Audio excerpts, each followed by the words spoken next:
Hi friends, welcome back to our channel. ఇవాళ మన special వచ్చేసి మామిడికాయ పులిహోర. దానికి నేను మామిడికాయని ఇలా తురిమి పెట్టుకున్నా. దాని తర్వాత ఒక కళాయి తీసుకొని పోపుకు సరిపడా ఆయిల్ తీసుకోవాలి.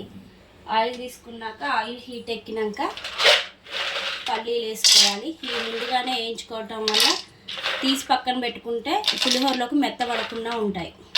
ఇదిగోండి ఫ్రెండ్స్, ఇవి రెడ్గా అయిపోయినాయి. వీటిని తీసి పక్కన పెట్టుకోవాలి.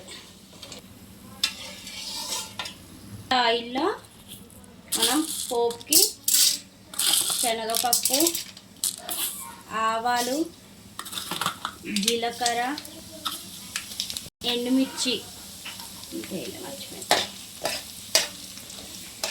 ఇది కొంచెం రెడ్డిష్ అవ్వాలి. పచ్చిమిర్చి ఇట్లా నిలువుగా చేసుకోవాలి. కొంచెం పసుపు, కొంచెం ఇంగువ,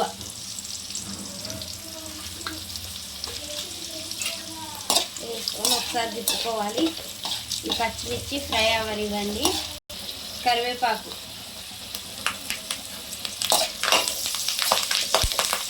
ఇప్పుడు మనం ముందుగానే తురుము పెట్టుకున్న మామిడికాయ తురుము,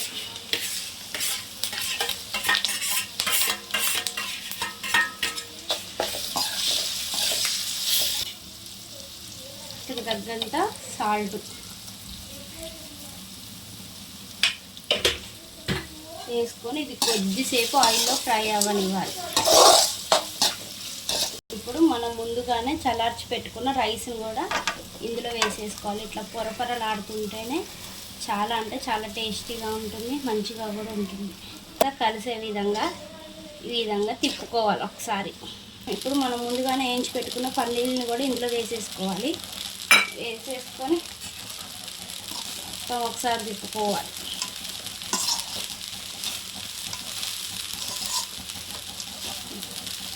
ఇప్పుడు మన మామిడికాయ పులిహోర రెడీ. దీనిని సర్వ్ చేసుకొని తినడమే. ఇది చాలా అంటే చాలా టేస్టీగా ఉంటుంది. ఈ సీజన్లో మామిడికాయలు బాగా దొరుకుతాయి కాబట్టి మీరు కూడా ఒకసారి ట్రై చేయండి. నా ఛానల్ని లైక్ చేయండి, షేర్ చేయండి, సబ్స్క్రైబ్ చేయండి. Mamidikaya pulihora is ready. Okay friends, bye.